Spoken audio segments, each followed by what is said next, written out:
Morning everyone. मैं रविंद्र भार्गव लक्ष्य academy के इस ऑनलाइन प्लेटफॉर्म पर आप सभी का स्वागत करता हूं।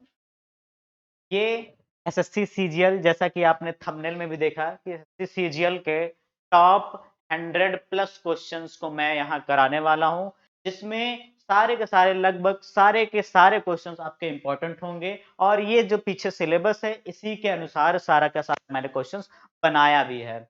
और आप इतना याद रखिए कि एसएससी सीजीएल में जो कंप्यूटर हमारा आएगा, जो 20 क्वेश्चन 60 नंबर के आएंगे, क्वालिफाई करने के लिए है, लेकिन वो कहीं ना कहीं आपके लिए बहुत बड़ा रोल अदा करेगा। ये कंपटीशन में कंप्यूटर सेक्शन कहीं ना कहीं वह एक इम्पॉर्टेंट रोल अदा करेगा। आप देखिएगा कंप्यूटर में कितने सारे बच्चे डिस्क्वालीफाई भी होंगे। क्यों? क्योंकि एक सीजीएल लेवल का क्वेश्चन आएगा, इसमें लेवल ही इसका हाई रहेगा। कंप्यूटर में बहुत बेसिक क्वेश्चंस नहीं रहेंगे थोड़े हाई लेवल के, जो आपके सिलेबस के अनुसार ही रहेंगे। लेकिन जैसा ये सिलेबस में इन्होंने दिया है, इसी सिलेबस के अनुसार सारा का सारा क्वेश्चन आएगा, लेकिन लेवल थोड़ा सा टफ रहेगा। बस आपको क्या क्या करना होगा कि कॉपी पेन लेकर पॉइंट टू पॉइंट नोट करते रहिए। जैसे एक की पॉइंट करके आप नोट करते हैं किसी भी चीज को, सेम टू सेम वैसा ही नोट करिए और आगे करिए काम। पहला क्वेश्चन कहा है कि इनैक, ENIAC, इनैक का पूरा नाम पूछा है। तो इनैक का पूरा नाम क्या होता है? आप लोग देखेंगे इनैक का पूरा नाम होता है, इनैक का पूरा नाम है electronic numerical integrator and calculator, या कहीं कहीं कैलकुलेटर या कहीं कहीं कंप्यूटर लिखा होता है। तो कंफ्यूज नहीं होना है, चाहे आप कंप्यूटर चाहे कैलकुलेटर कोई भी ऑप्शन में होगा वो सही होगा। इसका पूरा नाम होता है इनैक का electronic numerical integrator and computer या ऑब्लिक कैलकुलेटर। अच्छा, इनैक नाम आया है, इनैक, तो याद रखिएगा इनैक क्या होता है। इसे कहा जाता है वर्ल्ड का फर्स्ट कंप्यूटर, यानी दुनिया का पहला कंप्यूटर कौन सा है? आपका यही है, इनैक। याद रखिएगा, तो पॉइंट में आप लिख लीजिएगा। और इसके साथ साथ मैं और भी चीजें बता रहा हूं कि विश्व का, अगर पूछे वर्ल्ड का फर्स्ट डिजिटल कंप्यूटर, कौन सा computer? Digital computer, digital computer, तो आप बताएंगे ए बी, क्या बताएंगे? ABC, Atlas of बेरिक computer. यह वर्ल्ड का पहला डिजिटल कंप्यूटर होता है। और यहाँ मैं बात कर रहा हूँ वर्ल्ड की, ठीक? तो वर्ल्ड का अगर पहला कंप्यूटर पूछेगा तो आप बताएंगे कि इनैक है वर्ल्ड का पहला कंप्यूटर। और अगर पूछेगा वर्ल्ड का पहला डिजिटल कंप्यूटर कौन सा है, तो आप बताएंगे एबीसी कंप्यूटर। और एक क्वेश्चन पूछता है कि वर्ल्ड का फर्स्ट कौन सा computer? Super computer, super computer, world का पहला सुपर कंप्यूटर। तो आप बताएंगे वर्ल्ड का पहला सुपर कंप्यूटर कौन सा होता है? CD600। याद रखिएगा, यह है विश्व का पहला सुपर कंप्यूटर। आपको हो सकता है कहीं किसी रिसोर्स में अलग कुछ मिल जाए, किसी बुक में अलग मिल जाए, लेकिन आप यही मानिए CDC6600 यह विश्व का पहला सुपर कंप्यूटर है। हो सकता है आपको किसी किसी जगह पे अलग मिल जाए, लेकिन यही सही है, क्योंकि आयोग ने भी इसी को ही माना है। एसएससी में आया हुआ क्वेश्चन था, आंसर की में आयोग ने इसी को आंसर माना है, CD6600। गूगल पे भी आप चेक करेंगे तो आपको यही मिलेगा, CD6600। यह है विश्व का पहला सुपर कंप्यूटर। ये था विश्व के बारे में। अब हम, अगर इसको नोट कर लीजिएगा, अब हम बात करते हैं इंडिया के बारे में, ठीक?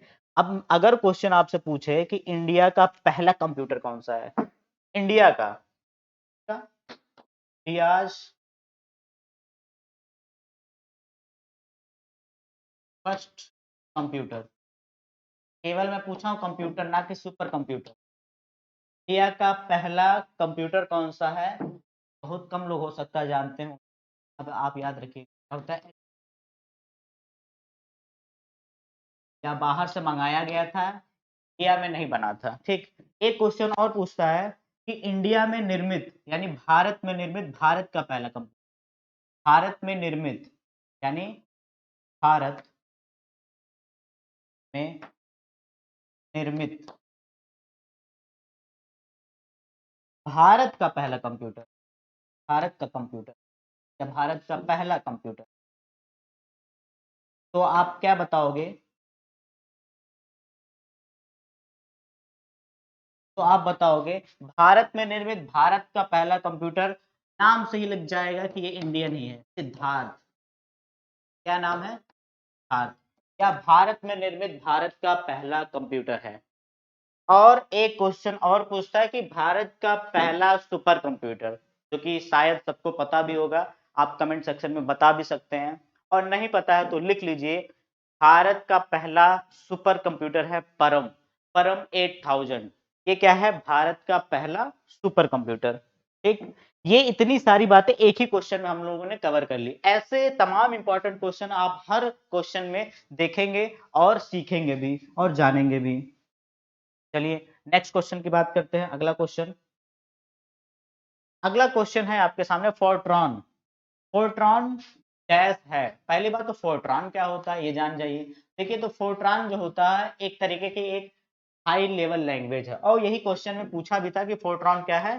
तो फोर्ट्रॉन का आंसर क्या है? फोर्ट्रॉन एक हाई लेवल लैंग्वेज है।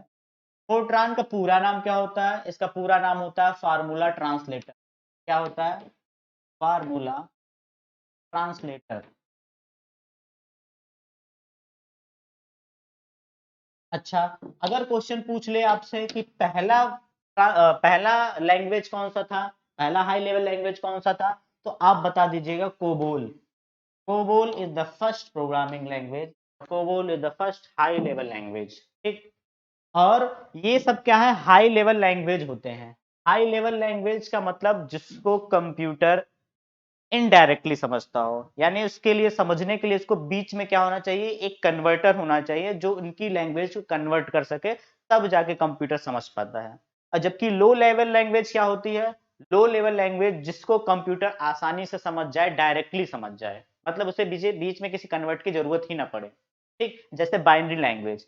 बाइनरी लैंग्वेज एक लो लेवल लैंग्वेज है जो कंप्यूटर डायरेक्टली समझता है। और बाइनरी लैंग्वेज का फॉर्मेट कैसा होता है? आप सभी को पता है, 0 और 1। बाइनरी लैंग्वेज जो होता है वो 0 और 1 के फॉर्मेट में हमेशा, और इसी को लो लेवल लैंग्वेज भी कहते हैं। लो लेवल, ऐसे साथ में आप लिखते भी चलिएगा, इससे आपको क्लियर होती जाएगी। जबकि हाई लेवल लैंग्वेज और कौन कौन सी होती है, आप कमेंट सेक्शन में बताएंगे कि हाई लेवल लैंग्वेज कौन कौन सी होती है। कमेंट करिए, हाई लेवल लैंग्वेज कौन कौन सी होती है। हाई लेवल लैंग्वेज आपका होता है, हाई लेवल लैंग्वेज पाइथन, जावा, सी, सी प्लस प्लस, ये तमाम लैंग्वेजेस क्या होते हैं? हाई लेवल लैंग्वेज होते हैं। तो आप नोट कर लीजिए। नेक्स्ट क्वेश्चन, आगे बढ़ते हैं अगले क्वेश्चन की तरफ।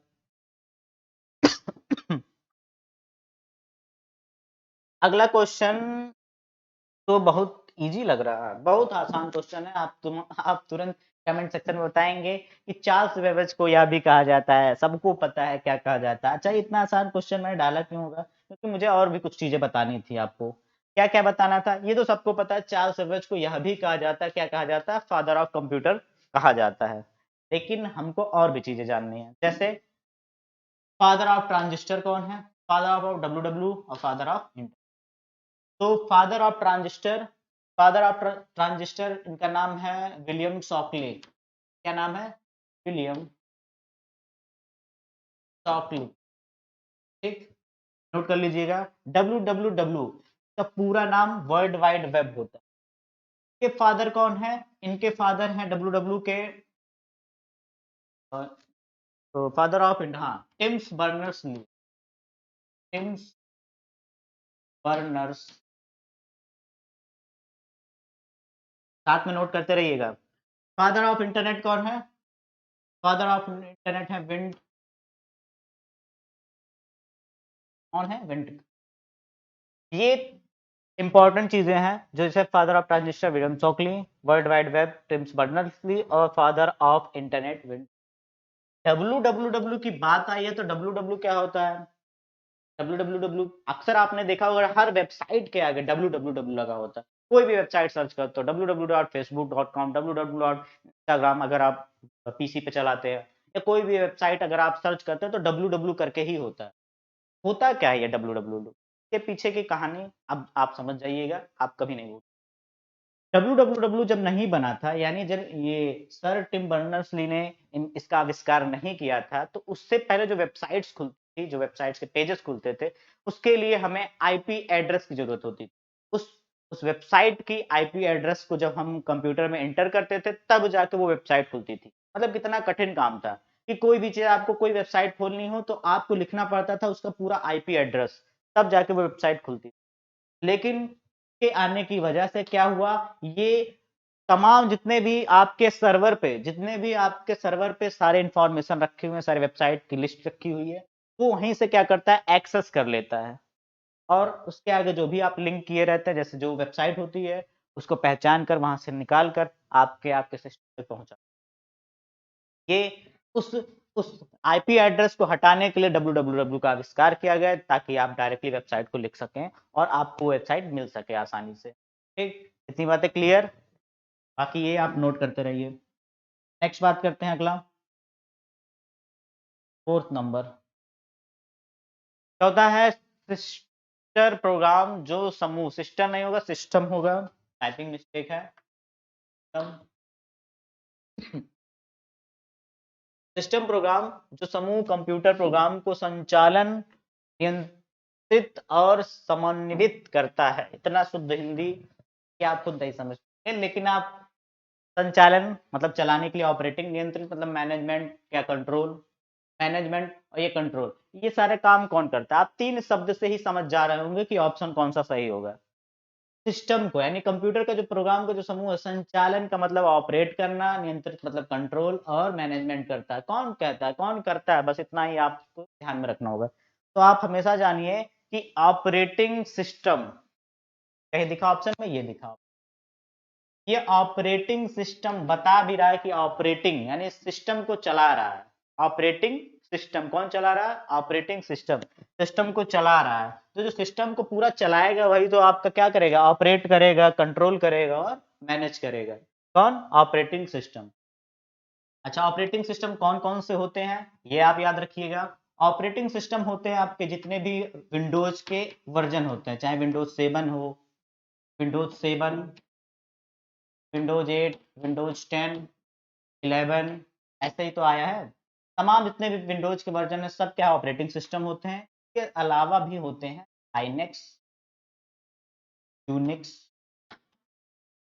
एंड्रॉइड, ये सब क्या है हमारे ऑपरेटिंग सिस्टम। और भी होते हैं, डॉस भी होता है एक ऑपरेटिंग सिस्टम, तो नाम है डिस्क ऑपरेटिंग सिस्टम। ये सभी क्या है हमारे ऑपरेटिंग सिस्टम होते हैं, याद रखिएगा। ठीक, बात आई है लाइनेक्स और यूनिक्स की। अक्सर लोग कंफ्यूज होते हैं और नहीं समझ पाते हैं कि लाइनेक्स क्या होता है, यूनिक्स क्या होता है। याद रखिए, दोनों ओपन सोर्स ऑपरेटिंग सिस्टम होते हैं। ओपन सोर्स का मतलब इस ऑपरेटिंग सिस्टम में आप खुद से चेंजिंग कर सकते हो, ओपन सोर्स है, खुद से भी चेंजिंग कर सकते हो, मॉडिफाइड कर सकते हो। सॉरी। और जितने भी कार है, रिमोट से चलने वाली डिवाइसेज हैं या इलेक्ट्रॉनिक डिवाइसेज हैं, उसमें ये ऑपरेटिंग सिस्टम यूज किया जाता है। आखिर आप कोई चीज, कार है, रिमोट कंट्रोल कार है, आप बटन से ऑपरेट करते हो, तो उसके अंदर भी एक कंट्रोल करने के लिए ऑपरेटिंग सिस्टम होना चाहिए ना। वो लाइनेक्स यूनिक्स होते हैं। ऐसे तमाम जितने भी डिवाइसेज इलेक्ट्रॉनिक होती हैं, वो सब में लगभग लाइनेक्स यूनिक्स भी होते हैं, और कंप्यूटर में भी लाइनेक्स यूनिक्स आने लगा। ठीक, तो ये था। बाकी एंड्रॉइड, एंड्रॉइड भी एक ऑपरेटिंग सिस्टम है, ये मोबाइल का ऑपरेटिंग सिस्टम। आप सभी के मोबाइल में एंड्रॉइड ऑपरेटिंग सिस्टम, ऐसे एप्पल का फोन होगा तो उसमें अलग उसका खुद का ऑपरेटिंग सिस्टम आईओएस होता है। ठीक, तो ये सब क्या होते हैं, ऑपरेटिंग सिस्टम होते हैं जो सिस्टम को ही चलाते हैं। ठीक, अब बात करते हैं यहाँ यूटिलिटी सॉफ्टवेयर, एप्लीकेशन सॉफ्टवेयर क्या होते हैं। तो देखिए, सॉफ्टवेयर तीन प्रकार के होते हैं, तीनों का नाम यहाँ लिख दिया गया है। एक होता है सिस्टम सॉफ्टवेयर, जिसे ऑपरेटिंग सिस्टम भी कहते हैं, एक एप्लीकेशन सॉफ्टवेयर होता है, और एक यूटिलिटी सॉफ्टवेयर। एप्लीकेशन सॉफ्टवेयर किसी विशेष काम के लिए बनाया जाता है, जैसे एक्सेल, वर्ड, तमाम जितने भी सोशल मीडिया एप्लीकेशन होते हैं, एफबी, इंस्टा, सब, और नोटपैड, वर्डपैड, सब के सब क्या होते हैं हमारे एप्लीकेशन सॉफ्टवेयर। ठीक, ये बहुत सारे होते हैं। जबकि यूटिलिटी सॉफ्टवेयर जो होता है, ये होता है सिस्टम को मैनेज करना, सिस्टम को, जैसे एंटीवायरस। एंटीवायरस क्या करता है, वायरस को खोजकर निकालता है। और उसे डिस्ट्रॉय करता है। तो ये यूटिलिटी सॉफ्टवेयर की कैटेगरी में कौन आता है? Anti virus. और क्या आता है? ड्राइवर भी आता है। अब ये ड्राइवर क्या होता है, ये भी इसी वक्त देखिए। ये ड्राइवर जो सब मैंने लिखा है, ये ड्राइवर क्या होता है? ड्राइवर एक तरीके का यूटिलिटी सॉफ्टवेयर होता है जो हमारे डिवाइसों को चलाता है। जैसे आप कंप्यूटर में आप कोई भी प्रिंटर आप कनेक्ट करते हैं, तो जैसे कनेक्ट करते हो तो उसमें लिखता है इंस्टॉलिंग ड्राइवर, या उसका ड्राइवर इंस्टॉल करना पड़ता है अलग से। कभी कभी लैपटॉप आप फॉर्मेट कर देते हो तो उसमें आपका वाईफाई ब्लूटूथ नहीं चलता है, क्योंकि वो हार्डवेयर है, उनको चलाने के लिए एक ड्राइवर होता है। जैसे कार को चलाने के लिए कार का ड्राइवर होता है, वैसे प्रिंटर को चलाने के लिए एक ड्राइवर होता है जो प्रिंटर को चलाता है। ऐसे ही सेम कीबोर्ड होता है। कीबोर्ड जैसे आप कनेक्ट करते हो तुरंत लिखता है नीचे इंस्टॉलिंग ड्राइवर्स, मतलब वो कीबोर्ड को भी चलने के लिए एक ड्राइवर की जरूरत होती है। वो ड्राइवर ही चलाता है उस हमारे इनपुट आउटपुट डिवाइसों को, तब हमारे सिस्टम में वो चल पाता है। जिस प्रकार गाड़ी और ट्रक इन सबको चलाने के लिए ड्राइवर होता है, उसी तरीके से ये कीबोर्ड, माउस, प्रिंटर, इन सभी को चलाने के लिए भी एक ड्राइवर होता है, सॉफ्टवेयर होता है जो इनको चलाता है। और वो किस कैटेगरी में आता है? यूटिलिटी सॉफ्टवेयर की कैटेगरी में आता है। Next question. अगला क्वेश्चन कह रहा है आपसे कि जावा एक प्रोग्रामिंग है। देखिए अभी अभी जस्ट मैंने एक क्वेश्चन सॉल्व कराया, उसमें मैंने बताया है कि कौन कौन सा हाई लेवल लैंग्वेज होते हैं। तो आपको दिख रहा होगा, आप सभी कमेंट बॉक्स में तुरंत एंटर करें, तुरंत कमेंट करें कि जावा एक प्रकार की लैंग्वेज है। कैसी लैंग्वेज है जावा? तो याद रखिए हाई लेवल लैंग्वेज। जावा क्या है? एक हाई लेवल लैंग्वेज है। आसान था क्वेश्चन। अगला क्वेश्चन, कंप्यूटर मॉनिटर द्वारा प्रदर्शित कंप्यूटर मॉनिटर द्वारा प्रदर्शित आउटपुट कहलाता है। कंप्यूटर अगर कोई चीज शो करा रहा है, क्वेश्चन का मतलब है कंप्यूटर अगर कोई चीज शो करा रहा है, प्रदर्शित करा रहा है, तो उसके आउटपुट को क्या कहते हैं? उसको समझने से पहले आप आउटपुट समझिए। आउटपुट दो प्रकार के हो, एक होता है आपका सॉफ्ट कॉपी आउटपुट। क्या होता है? Soft copy. और एक होता है आपका hard copy output. Hard copy output, दो आउटपुट होते हैं, soft copy output, hard copy output. Soft copy output उन्हें कहते हैं जिन्हें कंप्यूटर के अंदर देखा जा सकता है केवल, यानी मॉनिटर के अंदर केवल हम देख सकें, आ सकें, उन्हें हम सॉफ्ट कॉपी कहते हैं। या कोई चीज आपके पेन ड्राइव में पड़ी है, वो भी सॉफ्ट कॉपी कहलाएगी। या कोई चीज आपके किसी मेमोरी कार्ड मोबाइल फोन में पड़ा है या ईमेल पे पड़ा है, तो वो सब के सब सॉफ्ट कॉपी आउटपुट कहलाएंगे। उन्हें हम केवल देख सकते हैं, फिजिकली फिजिकली छू नहीं सकते। ठीक। ऐसे हार्ड कॉपी के आउटपुट क्या होते हैं? ये ऐसे आउटपुट होते हैं जिन्हें हम देख भी सकते हैं और छू भी सकते हैं। ये हमारे क्या होते हैं? हार्ड कॉपी आउटपुट होते हैं। जैसे आप सभी जानते हैं, प्रिंटर से प्रिंट हुआ पेज। जब आप प्रिंटर से कोई पेज प्रिंट करते हो तो आप उसको छू भी सकते हो, देख भी सकते हो, और उस प्रकार के आउटपुट को कहा जाता है हार्ड कॉपी आउटपुट। और जिन्हें हम केवल देख सकते हैं, छू नहीं सकते, उन्हें कहते हैं सॉफ्ट कॉपी आउटपुट। अब इसका आंसर आप सभी बताएंगे तुरंत। तो आपको समझ में आ गया है ये इस क्वेश्चन का आंसर क्या होगा कि मॉनिटर में प्रदर्शित आउटपुट क्या होता है? एक सॉफ्ट कॉपी आउटपुट होता है। सिंपल। आप देखिए लॉजिक और चीजों को समझिए, अपने आप सारे क्वेश्चन आपको समझ में आने लगेंगे। और इस वीडियो को आप फास्ट फॉरवर्ड करके भी देख सकते हैं, ताकि आप जल्दी जल्दी सारे पॉइंट को नोट करते जाएं, और इंपॉर्टेंट चीज अपनी अपनी इंपॉर्टेंट वाली चीजें जो आपको लग रहा है कि ये मैं नहीं जानता या मैं नहीं जानती, उसको आप तुरंत नोट करते रहिए साथ में। अगला क्वेश्चन है आपके सामने, निम्नलिखित में से आंतरिक मेमोरी कौन सी है? मतलब इंटरनल मेमोरी। इनमें से कौन सी इंटरनल मेमोरी है? तो इंटरनल मेमोरी कौन सी होगी इसमें? हाँ, इसमें देखिए तीन ऑप्शन तो गेम से बाहर ही है, आपको दिख रहा है इंटरनल पूछा। तो याद रखिए रैम और रोम, यही है इंटरनल मेमोरी। रैम आ जाए या रोम आ जाए, ये सब क्या है? हमारे इंटरनल मेमोरी। बाकी एक्सटर्नल होते हैं, इंटरनल मेमोरी। बाकी ये तीनों क्या है? एक्सटर्नल होते हैं, अलग से लगाया जा सकता है, अलग से लगा। नेक्स्ट। अगला अगला है, जब कंप्यूटर के पावर बंद हो जाता है तो रैम में संग्रहित डेटा डैश हो जाता है। इस क्वेश्चन को समझने के लिए पहले थोड़ा सा लॉजिक आप समझिए। थोड़ा सा लॉजिक समझिए कि हमारा रैम काम कैसे करता है। जब आप मार्केट में जाते हो तो आप कहते हो कि क्या हमको रैम 4 GB चाहिए, हमको रैम 8 GB चाहिए, क्या आप मांगते हो? मान लो आपने 4 GB का मोबाइल खरीदा, 4 GB रैम वाला मोबाइल खरीदा, अब मार्केट में जाते हो कहते हो भैया कि हमको 4 GB वाला चाहिए ताकि हम पबजी अच्छे से खेल सकें, या फिर 8 GB वाला दो ताकि ये हैंग ना हो फोन, हैंग ना हो इसीलिए हम ज्यादा जीबी का रैम खरीद। अब हम समझते हैं कि रैम काम कैसे करता है। आपको पता है जब आप कोई एप्लीकेशन अपने मोबाइल फोन या कंप्यूटर में ओपन करते हो तो वो सीधा जाके रैम पर स्टोर हो जाता है। फॉर एग्जांपल आपने आपने एमएस वर्ड खोला, कंप्यूटर की बात हो रही है तो मैं कंप्यूटर का ही एग्जांपल लूंगा, एमएस वर्ड खोला तो जाके रैम पर स्टोर हो गया। आप थोड़ी देर बाद बिना इसको क्लोज किए आपने क्या खोल दिया, एक्सेल भी खोल दिया, तो एक्सेल पे फिर जाके ये लोड हो जाएगा। फिर आपने क्या किया, फोटोशॉप खोल दिया तो फोटोशॉप भी यहाँ जाके लोड हो गया। और उसके बाद आपने गूगल क्रोम भी खोल दिया तो गूगल क्रोम यहाँ पे आके लोड हो गया। मतलब आपका जो 4 GB का रैम था, आपने कई सारे एप्लीकेशन क्या किया, आपने ओपन कर दिया जिससे रैम पर डेटा जाके स्टोर हो गया। अब इसके पास जगह ही नहीं है क्योंकि 4 GB का रैम है। अब इसके पास जगह नहीं है, अब और सारे एप्लीकेशन आप ओपन कर रहे हो तो क्या होगा, आपका फोन या आपका कंप्यूटर हैंग होने लगे। यही कारण है कंप्यूटर या मोबाइल फोन हैंग होने का, ज्यादातर यही कारण होता है। इसीलिए आप ज्यादा जीबी का रैम लेते हो तो ज्यादा स्पेस मिल जाता है, तो आप ज्यादा एप्लीकेशंस को चलाते हो। ठीक, अब अब हम क्या कर रहे हैं कि देखिए, अब जैसे आपने क्या किया, क्लोज किया, आपने गूगल क्रोम क्लोज किया, तुरंत जगह खाली हो गया। फिर आपने क्या किया, फोटोशॉप क्लोज किया, फिर ये जगह खाली, एक्सेल क्लोज किया, जगह खाली, एमएस वर्ड क्लोज किया, जगह खाली। तो यानी कि आप देख पा रहे हो जो रैम है अपने डेटा को क्या करता है, केवल कुछ ही देर के लिए स्टोर करता है। मतलब ये परमानेंट नहीं स्टोर कर रहा है, कुछ ही देर के लिए स्टोर करता है। इसीलिए रैम को टेम्परेरी मेमोरी भी कहा, टेम्परेरी मेमोरी। यानी देख रहे हैं आप, डेटा को कहाँ परमानेंट स्टोर कर रहा है, डेटा को केवल कुछ देर के लिए स्टोर कर रहा है, इसलिए इसको टेम्परेरी मेमोरी कहा जाता है। अगर ये डेटा को परमानेंटली स्टोर कर ले तब इसको हम क्या कहेंगे, परमानेंट मेमोरी कहेंगे।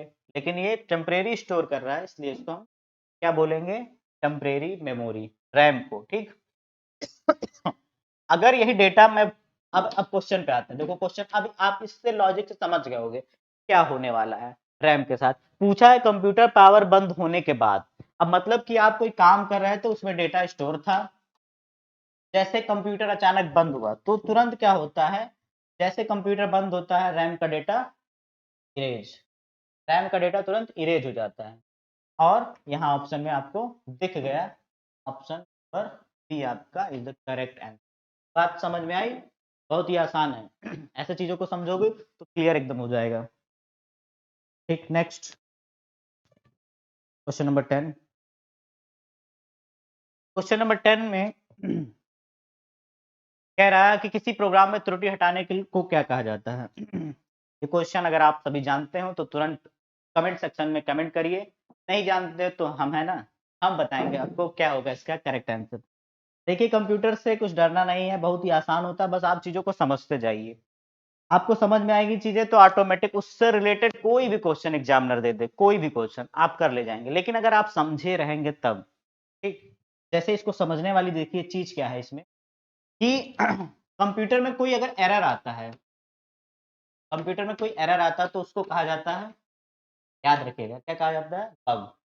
और अगर एरर को क्या किया जाता है, हटाने के लिए, यानी एरर को क्या करना हो, हटाना हो, तो एरर हटाने के लिए यानी फिक्स एरर उसको कहेंगे, एरर को फिक्स करने के लिए,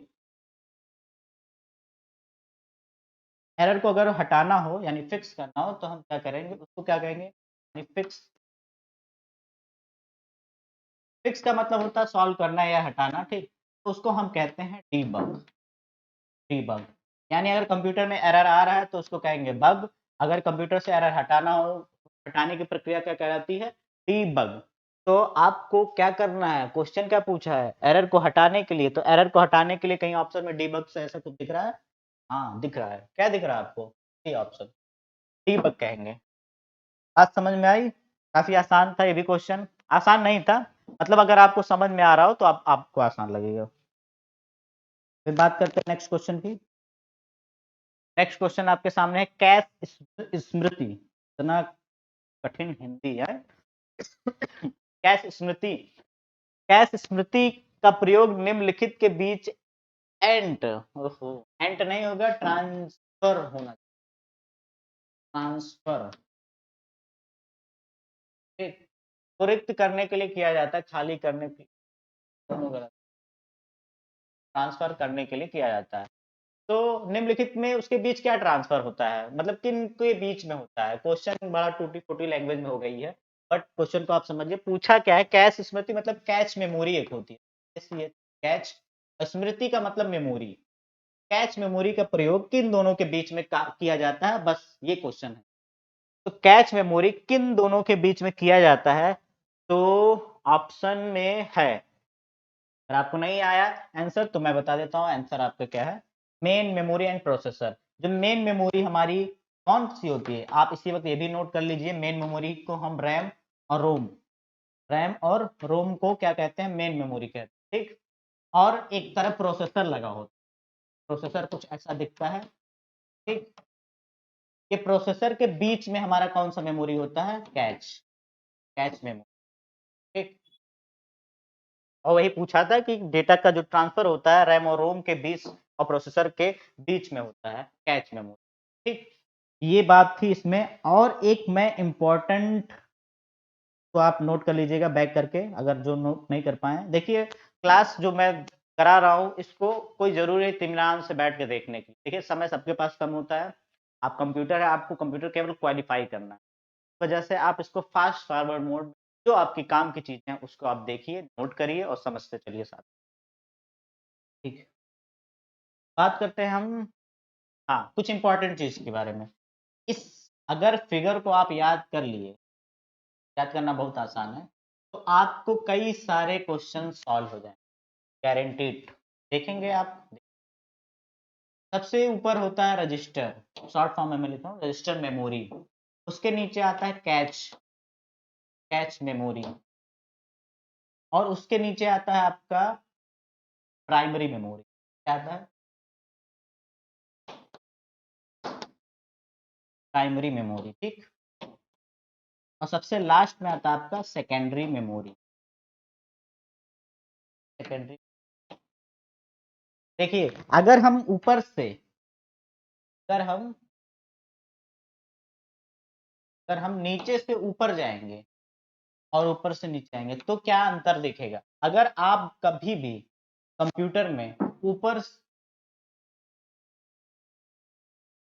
देखिए अब ध्यान से इस फिगर को समझिएगा, अगर हम नीचे से ऊपर जाएंगे तो हमको क्या मिलेगी, स्पीड ज्यादा मिलेगी।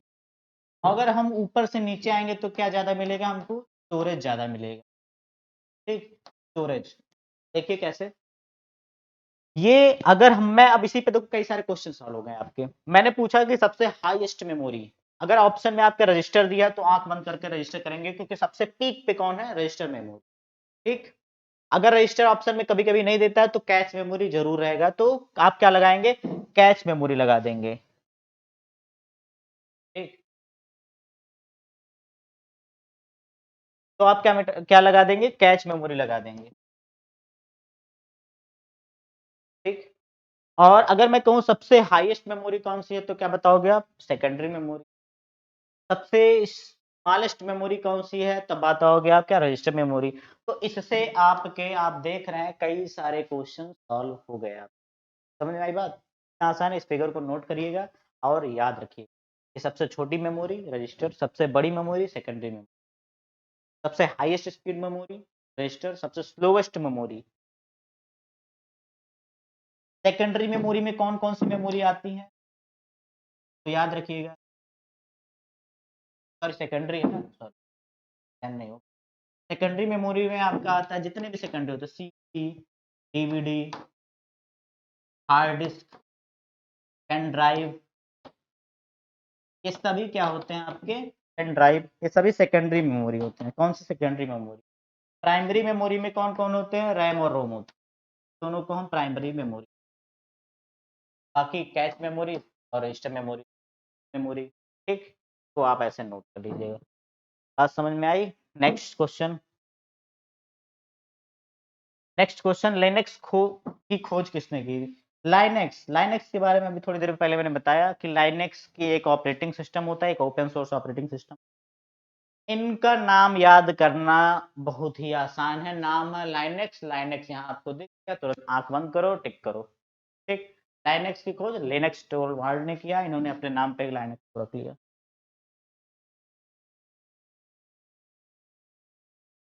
क्वेश्चन,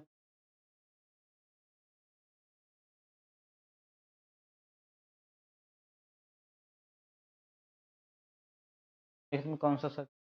यहाँ तक हो गया था, ठीक। Question number 13। क्वेश्चन नंबर 13 कह रहा है कि निम्नलिखित में से कौन सा सर्च इंजन की श्रेणी में आता है। तो इसमें से आपको बताना सर्च इंजन कौन सा होता है। तो सर्च इंजन कौन सा होता है आपका, सर्च इंजन पूछा है। तो देखिए लाइनेक्स अभी थोड़ी देर पहले मैंने बताया कि ये क्या है, ऑपरेटिंग सिस्टम होता है। यूनिक्स भी मैंने बताया कि ऑपरेटिंग सिस्टम होता है, और विंडोज विस्टा भी मैंने बताया कि ऑपरेटिंग सिस्टम। बचा क्या, AltaVista. AltaVista is a search engine. AltaVista एक सर्च इंजन होता है। नेक्स्ट, नेक्स्ट है आपके सामने बाइनरी फाइल को कौन सा फाइल एक्सटेंशन किया जाता है। बाइनरी फाइल को कौन से फाइल एक्सटेंशन प्रयोग किया जाता है। तो बाइनरी, अच्छा कॉमन सेंस भी आप थोड़ा सा लगा दिया करो क्वेश्चन में, तो आपका क्वेश्चन वैसे सॉल्व हो जाएगा। बाइनरी फाइल कहाँ है, तो बाइनरी से कुछ दिखा, टिक कर दो। एक्सटेंशन नेम क्या होता है, याद रखिएगा एक्सटेंशन नेम फाइलों के बारे में बताता है कि वह किस प्रकार की फाइल है। अक्सर आपने देखा होगा एक्सटेंशन नेम पूछता भी है कि चलो एमएस वर्ड का एक्सटेंशन नेम बताओ क्या होता है, चलो एक्सेल का बताओ क्या होता है, चलो नोटपैड का बताओ क्या होता है, चलो पावर पॉइंट का बताओ क्या होता है। ऐसे करके एक्सटेंशन नेम पूछ लेता है। तो याद रखिएगा एक्सटेंशन नेम कैसे बताएंगे, आप नोट करते रहिए। एमएस वर्ड का डॉट डॉक एक्स होता है, याद रखिएगा। एक्सेल का dot x L S x होता है। नोटपैड का डॉट टी एक्स टी होता है, और पावर पॉइंट का dot T T T x. ठीक, ये होते हैं इनके extension name. Extension name important होते हैं, क्वेश्चंस आते रहते हैं, आते रहते हैं, बहुत क्वेश्चन आते रहते हैं। नेक्स्ट, अगला है लाइनेक्स क्या है। लाइनेक्स क्या होता है भाई, लाइनेक्स एक ऑपरेटिंग सिस्टम है, पहले भी बताया ना। तो ऑपरेटिंग सिस्टम आप जानते हो, ऑपरेटिंग सिस्टम आप सभी चलाए हो, जैसे विंडोज तो चलाया होगा, विंडोज 7 8 10 सब चलाए होगे। तो लाइनेक्स एक ऑपरेटिंग सिस्टम है, आपको पता है। अब ये क्या होता है, क्या है ये, तो आप जानते हैं कि मल्टीटास्किंग और मल्टीपर्पज तो जरूर होगा। सिंगल टास्किंग नहीं होता, मल्टीटास्किंग होता। सिंगल टास्किंग फिर आ गया नहीं होगा, नहीं होगा। मल्टीटास्किंग सिंगल पर्पज नहीं होता है, तो ऑप्शन नंबर ए आपका सही हो गया। देखिए मल्टीटास्किंग और मल्टीपर्पज होता है, एक साथ कई सारे काम भी करता है, एक साथ कई सारे उसके पर्पज भी होते हैं। तो मल्टीटास्किंग, मल्टी प्रोग्रामिंग, मल्टी सा जितना भी मल्टी होगा सब लाइनेक्स या कोई भी ऑपरेटिंग सिस्टम है सब मल्टी ही होते हैं। Next,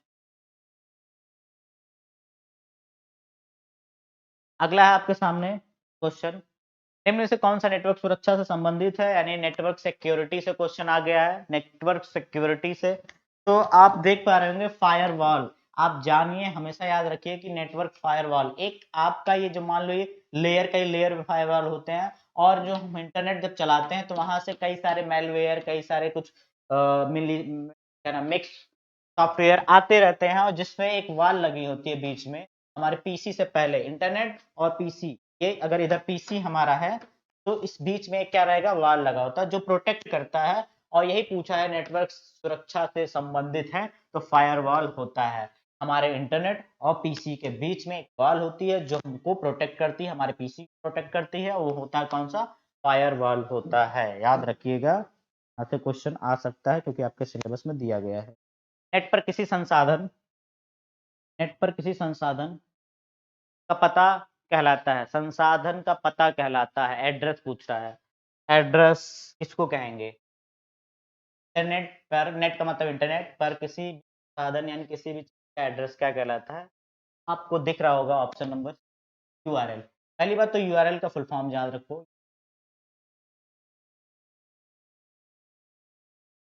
source R E S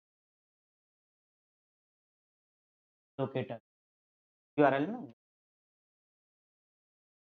form resource, source locator. तो ये क्या होता है, इसका फुल फॉर्म होता है और यूआरएल को ही हम अनदर लैंग्वेज में क्या कहते हैं, लिंक कहते हैं कि भैया लिंक सेंड कर दीजिए। आप कहते हैं ना व्हाट्सएप पे लिंक हमको भेज दीजिए, फेसबुक पे लिंक हमको भेज दीजिए, तो लिंक या यूआरएल वही चीज होता है, वो एक एड्रेस ही तो होता है, तभी तो आप जैसे लिंक पे क्लिक करते हैं डायरेक्टली उसी एड्रेस पे पहुंच जाते हैं, मतलब उसी वेबसाइट पे पहुंच जाते हैं आप, तो यही है यूआरएल। ठीक, बात आई है इसमें कुछ और चीजों की, तो वो भी हम डिस्कस कर लेते हैं। जैसे आईएसपी क्या होता है, इसका पूरा नाम क्या होता है, इसका पूरा नाम होता है इंटरनेट सर्विस प्रोवाइडर। ठीक, लिखते रहिएगा। एचटीटीपी का पूरा नाम क्या होता है, हाइपर, एचटीटीपी है ना, हाँ, हाइपर टेक्स्ट ट्रांसफर प्रोटोकॉल। ठीक, hyper text transfer protocol. W का भी मैंने थोड़ी देर पहले क्वेश्चन में बताया इसका पूरा नाम, तो इसका पूरा नाम क्या होता है आप सभी को पता है, वर्ल्ड वाइड वेब। ठीक, और डब्ल्यू का आविष्कार किसने किया, ये भी मैंने बताया, इसके आविष्कार किए हैं टिम्स बर्नर्स ली ने। ये इतना क्वेश्चन यहाँ पे था। नेक्स्ट बात करते हैं अगले क्वेश्चन की।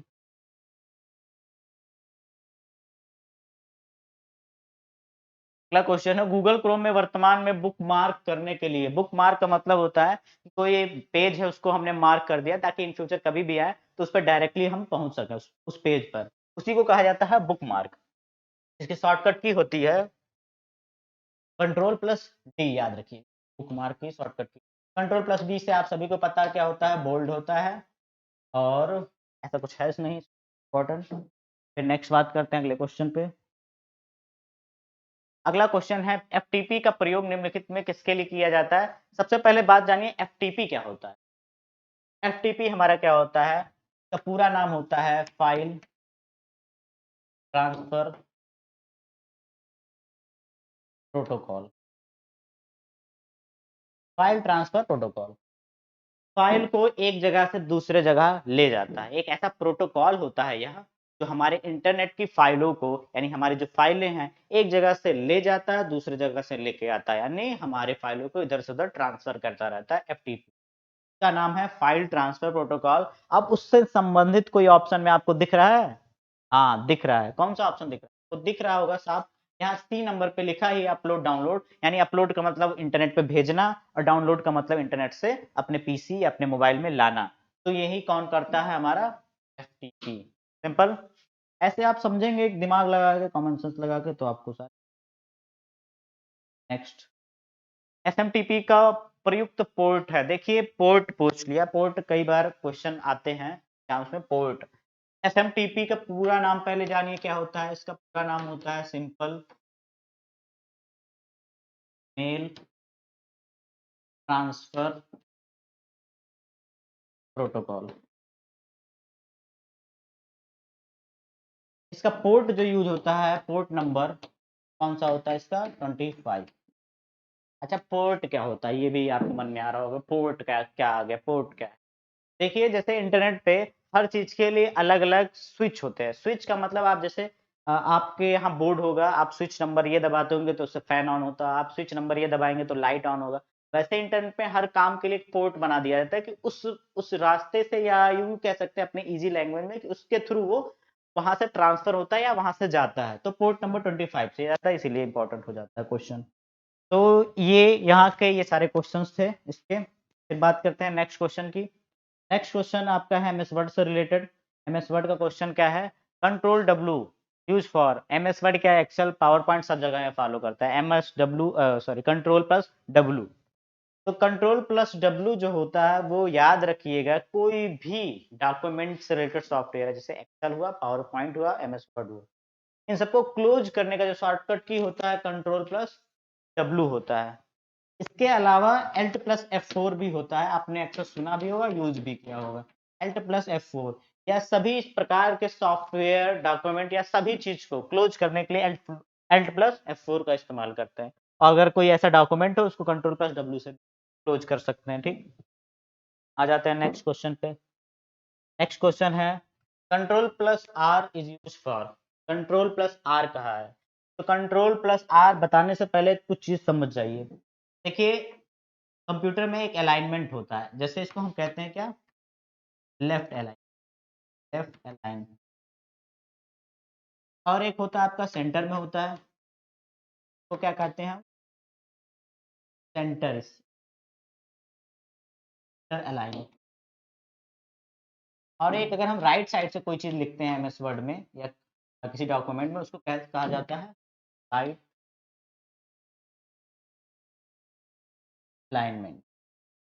अब क्वेश्चन शॉर्टकट की का पूछा, इसने कहा कि कंट्रोल आर से क्या होता है, तो कंट्रोल आर यानी CTRL प्लस अगर आर आप दबाएंगे तो क्या होगा, राइट अलाइनमेंट होगा। अगर कंट्रोल यानी CTRL प्लस एल दबाएंगे तो क्या होगा, लेफ्ट अलाइनमेंट होगा। जबकि सेंटर के लिए होता है कंट्रोल प्लस, नोट कर लीजिए। यहाँ से कई सारी चीजें आप कंसेप्ट भी समझ गए और आपको शॉर्टकट की भी समझ में आ गया। ठीक, नेक्स्ट क्वेश्चन बात करते हैं अगले पे। अगला है आपके सामने question, which shortcut key use for the preview of the page.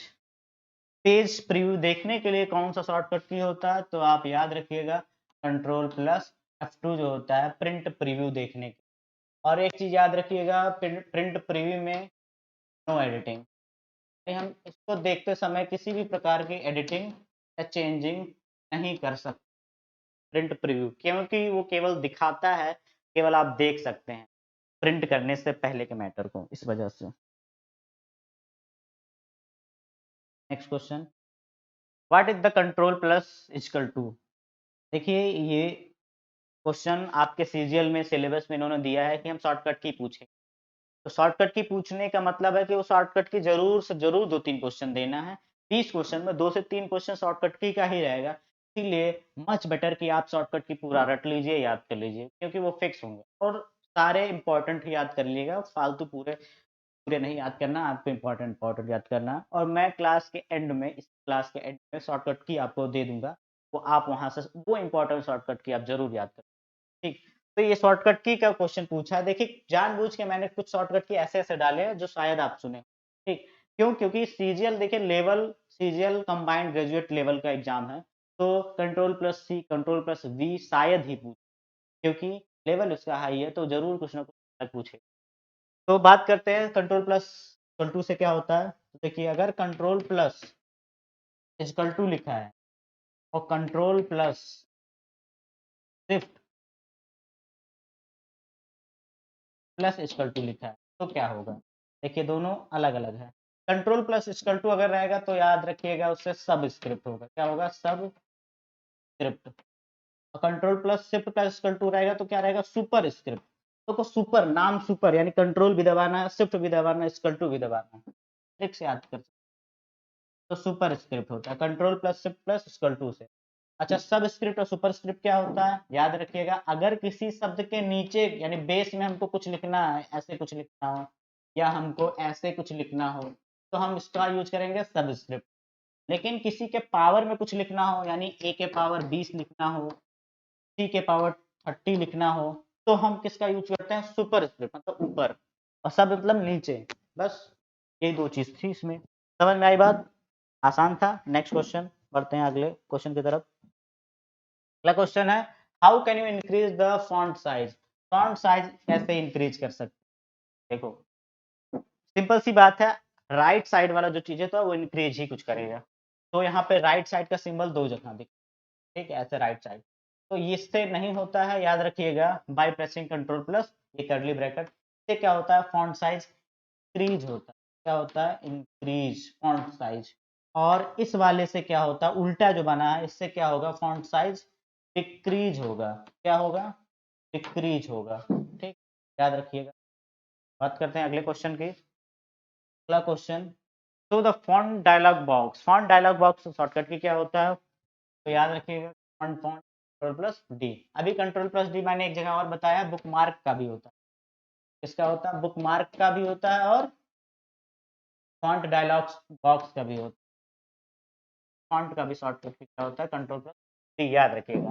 बाकी कंट्रोल प्लस बी तो जानते ही होंगे आप सभी, बोल्ड का होता है, कंट्रोल प्लस बी से बोल्ड होगा, और कंट्रोल पी से क्या होगा, प्रिंट होगा, क्या होगा, प्रिंट होगा, नोट करते रहिएगा साथ में।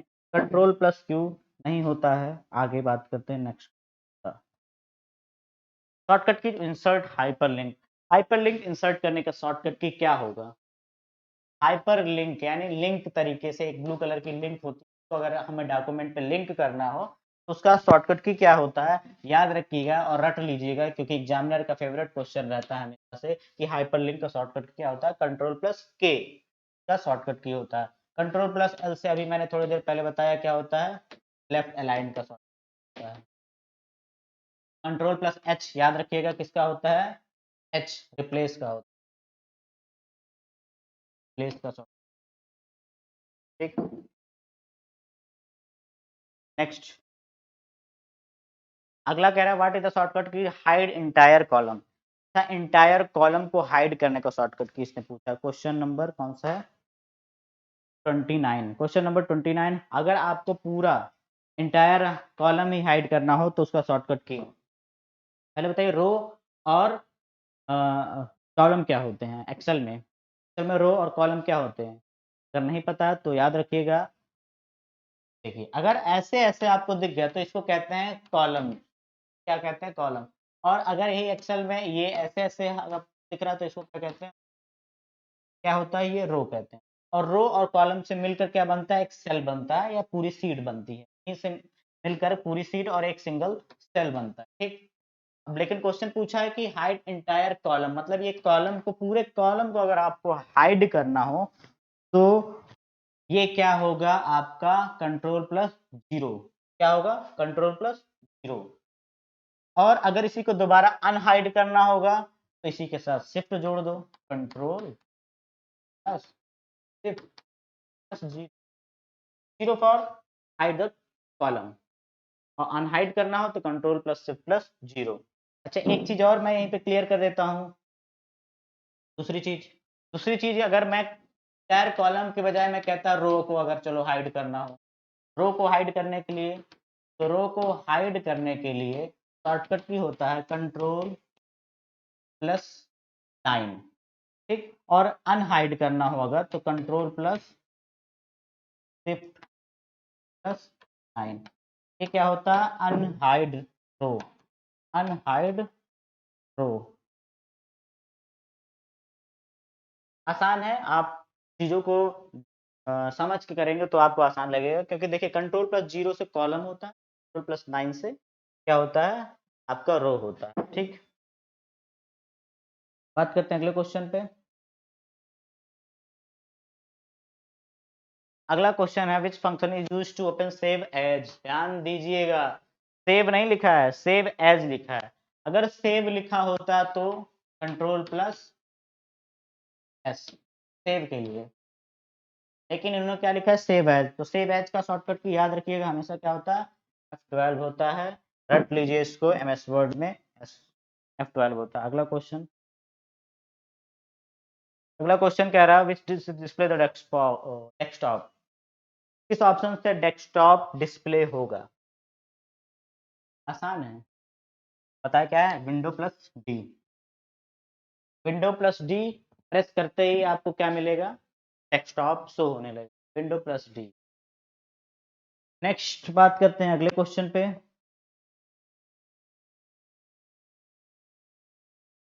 अगला क्वेश्चन है विच शॉर्टकट की अनहाइड रो। देखा मैंने अभी थोड़ी देर पहले समझाया, वो क्वेश्चन यहाँ पे दिख गया। अनहाइड इंटायर रो, अनहाइड कहा, हाइड नहीं कहा, क्या कहा, अनहाइड इंटायर रो। अब मैंने बताया अभी हाइड रो का क्या मैंने बताया है कि कंट्रोल प्लस 9। और तब अनहाइड क्या क्या होगा, बस उसी में शिफ्ट जोड़ दो। ये ट्रिक होती है एक तरीके से, एक याद हो गया तो दूसरा अपने आप में हो। इसी में अगर कंट्रोल प्लस शिफ्ट अगर जोड़ दिए आपका क्या हो जाएगा, अनहाइड हो जाएगा। कंट्रोल प्लस शिफ्ट 9 कहीं दिखा, हाँ दिखा। ठीक, question which of the following the best way the duplicate slide. देखो डुप्लीकेट स्लाइड क्रिएट करने का बेस्ट तरीका क्या है, ये पूछा है। तो डुप्लीकेट स्लाइड क्रिएट करने का याद रखिएगा, डी फॉर डुप्लीकेट। तो डुप्लीकेट का शॉर्टकट की कंट्रोल प्लस डी। देखो कंट्रोल प्लस डी आप देखे हुए कई शॉर्टकट की बन जा रहा है ना, कि घबराना नहीं है। अगर गूगल क्रोम में पूछेगा तो कंट्रोल प्लस डी से बुक मार्क होता है। अगर MS वर्ड में पूछे तो कंट्रोल प्लस डी से फॉन्ट ओपन होता है। अगर पावर पॉइंट में पूछे तो कंट्रोल प्लस डी से क्या होता है, डुप्लीकेट होता है, D for duplicate. Control C से आपको पता है क्या होता है, कॉपी होता है। कंट्रोल वी से पेस्ट होता है। राइटिंग गड़बड़ है, आपको तो लग ही गया होगा, बट आप मेरी बातों पे और उसी को पेस्ट, और बोथ भी, ये तो कोई शॉर्टकट नहीं। कंट्रोल वी से पेस्ट, कंट्रोल सी से कॉपी। ठीक, अब बात करते हैं नेक्स्ट क्वेश्चन की। अगला question, which of the following shortcut key use to stop the slide show. Slide show stop करने का शॉर्टकट की। तो कोई भी चीज स्टॉप करना हो या एग्जिट करना हो या बाहर आना होता तो हम एस्केप की का यूज किसी भी चीज एग्जिट होने, स्टॉप के लिए बनाया गया ही है ये कैप की। बाकी कंट्रोल प्लस ओ से क्या होता है, ओपन होता है। कंट्रोल प्लस एन क्या होता है, न्यू डॉक्यूमेंट होता है बच्चों, पेज नहीं होता है। कई लोग न्यू पेज का शॉर्टकट भी सोचते हैं कंट्रोल प्लस एन होता है, नहीं, कंट्रोल प्लस एन से न्यू डॉक्यूमेंट होता है। पेज के लिए अलग होता है, पेज के लिए शॉर्टकट की आप याद रखिए कंट्रोल प्लस एम होता है, के लिए न्यू पेज। ठीक, ये याद रखिए, new page control plus M, M for monkey. Control plus M से नया पेज होता है, बाकी कंट्रोल एम से नया डॉक्यूमेंट ओपन होता है। और कंट्रोल प्लस के तो बताया ही अभी जस्ट, क्या होता है, hyper link, hyper link create करने के लिए। नेक्स्ट क्वेश्चन, अगला कहा है विच ऑफ द फॉलोइंग, ज्यादा तो नहीं आगे बढ़ गया मैं।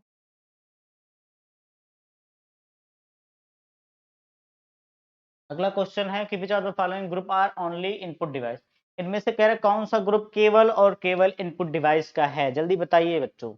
इनमें से कौन सा ग्रुप केवल इनपुट डिवाइस का आपको दिख रहा है, तो हमको तो दिख गया है, आप लोग को दिख गया तो कमेंट सेक्शन में जरूर कमेंट करें कौन सा ऑप्शन सही है। देखिए कहा है इनपुट डिवाइस ग्रुप केवल पहचानना है, तो यहाँ पे आपको दिख गया मॉनिटर, तो ये गेम से बाहर, मॉनिटर एक आउटपुट डिवाइस। यहाँ फिर दिख गया प्रिंटर, तो ये भी गेम से बाहर क्योंकि ये आउटपुट डिवाइस। और यहाँ पे आपको दिख गया प्लॉटर, ये भी एक आउटपुट डिवाइस होता है, ये भी गेम से बाहर, जो बचा वही होगा आपका क्या, करेक्ट। तो माउस एक इनपुट डिवाइस है, कीबोर्ड इनपुट डिवाइस है, track ball, touch screen, microphone, सब क्या है, इनपुट डिवाइस है। आपको इसी वक्त इसी ऑप्शन के सहायता से सारे कुछ याद हो गए कि कौन कौन से इनपुट डिवाइस होते हैं। के अलावा अगर आपको याद करना तो मैं लिख देता हूँ, लोग जॉयस्टिक भी एक क्या है, इनपुट डिवाइस है।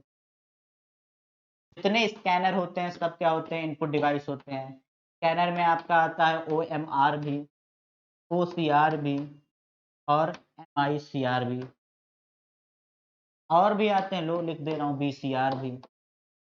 सबके फुल फॉर्म मैं बोल रहा हूँ, लिख लीजिए आप कॉपी में। OMR का full form optical mark reader, OCR का ऑप्टिकल कैरेक्टर रीडर, MICR का मैग्नेटिक इंक कैरेक्टर रीडर, और BCR का होता है बारकोड रीडर। ये तमाम फुल फॉर्म्स हैं, आप लिख लीजिए। बाकी आउटपुट डिवाइस मात्र 4 होते हैं, 4 के बाद और कोई आउटपुट डिवाइस होता नहीं है, जो बचे सब के सब इनपुट। 4 आउटपुट डिवाइस कौन कौन से होते हैं याद रखिएगा, आप लिख लीजिए। आउटपुट डिवाइस में मात्र 4 होते हैं, तो याद कर लीजिए, जो बच्चे सब इनपुट डिवाइस मार दो। ठीक, जैसे पहला आउटपुट डिवाइस आपका मॉनिटर है, दूसरा आपका होता है मॉनिटर, उसके बाद है प्रिंटर, तीसरा आउटपुट डिवाइस आपका है प्लॉटर, चौथा आपका होता है स्पीकर। ये सभी चीज कुछ ना कुछ बाहर हमको शो करते हैं, इस वजह से इनको क्या कहा जाता है, आउटपुट डिवाइस कहा जाता है। मॉनिटर हमको रिजल्ट बाहर शो कराता है, आउटपुट डिवाइस है। प्रिंटर क्या नाम है, प्रिंट करके कुछ ना कुछ हमको निकाल के देता है, इसलिए आउटपुट डिवाइस है। प्लॉटर, जो आप सड़क पे जब घूमते होंगे तो बड़े बड़े बैनर, बड़े बड़े होर्डिंग्स आप देखते होंगे, तो प्लॉटर प्रिंट करता है, बड़े बड़े नक्शे को भी प्लॉटर प्रिंट करता है, तो भी कुछ ना कुछ निकाल कर देता है, इसलिए इसलिए वो भी क्या है, आउटपुट डिवाइस है। स्पीकर, स्पीकर भी आवाज बाहर निकालता है, इस वजह से एक आउटपुट डिवाइस है। Next question,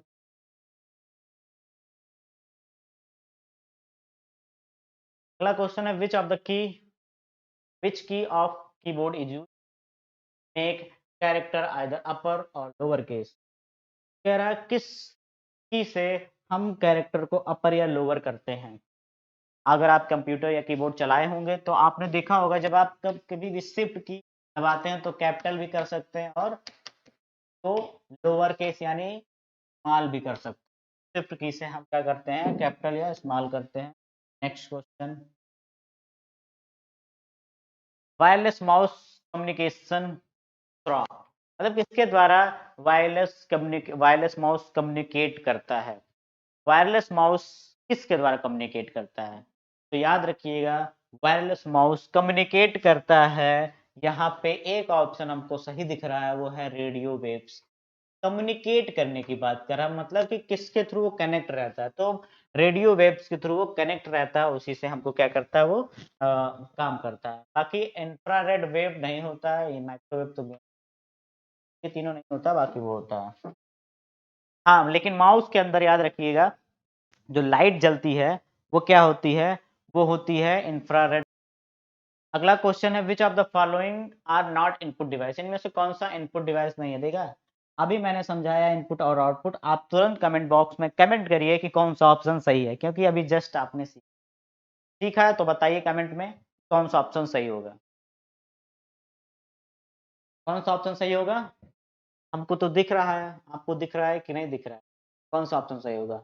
which of the following are not input, input device नहीं है, तो कौन नहीं है दिख गया होगा। बात है मॉनिटर और प्रिंटर एक आउटपुट डिवाइस होते हैं, बाकी ये सभी क्या है इनपुट डिवाइस होते हैं। कैमरा भी एक इनपुट डिवाइस होता है, याद रखिएगा। नेक्स्ट क्वेश्चन के सामने अगला क्वेश्चन कह रहा है MICR स्टैंड फॉर, स्टैंड मतलब पूरा नाम इसका बताना है। तो MICR का पूरा नाम अभी मैंने उसमें बताया है, कहीं कहीं रीडर लिखा होता है या कहीं कहीं रिकॉग्निशन लिखा होता है। तो मैग्नेटिक इंक कोड,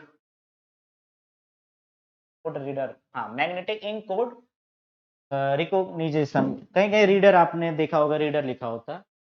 बाकी ये क्या है MICR का फुल फॉर्म है, वैसे OCR का भी फुल फॉर्म और BCR का फुल फॉर्म भी मैंने बताया अभी पिछले क्वेश्चन में, तो उसको भी आप एकदम याद कर लीजिए।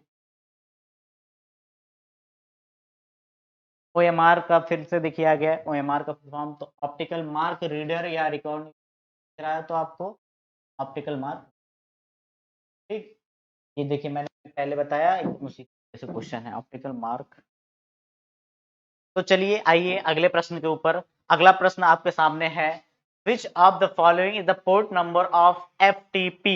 FTP पहले तो इसका फुल फॉर्म आप लोगों को पता होना चाहिए कि FTP का फुल फॉर्म क्या होता है। तो FTP का फुल फॉर्म होता है फाइल ट्रांसफर प्रोटोकॉल, बहुत ही आसान है, आप आसानी से इसको याद कर सकते हैं। अगर नहीं याद है तो लिख लीजिए, इसका फुल फॉर्म क्या होता है, file transfer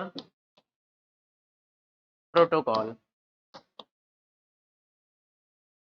file transfer protocol, देखिए अच्छा इसका काम क्या है, एफटीपी का काम क्या होता है। एफटीपी का काम होता है जैसा नाम वैसा काम, फाइल ट्रांसफर प्रोटोकॉल। ये क्या करता है, एक जगह की फाइल दूसरे जगह पे ट्रांसफर करती है या दूसरे जगह की फाइल तीसरे जगह ट्रांसफर करती है। इस प्रोटोकॉल का जो काम होता है वो एक फाइल को दूसरे फाइल या अपने डेस्टिनेशन जो उसका जगह है वहां तक पहुंचाने का काम होता है, किसका, इसका एफटीपी का।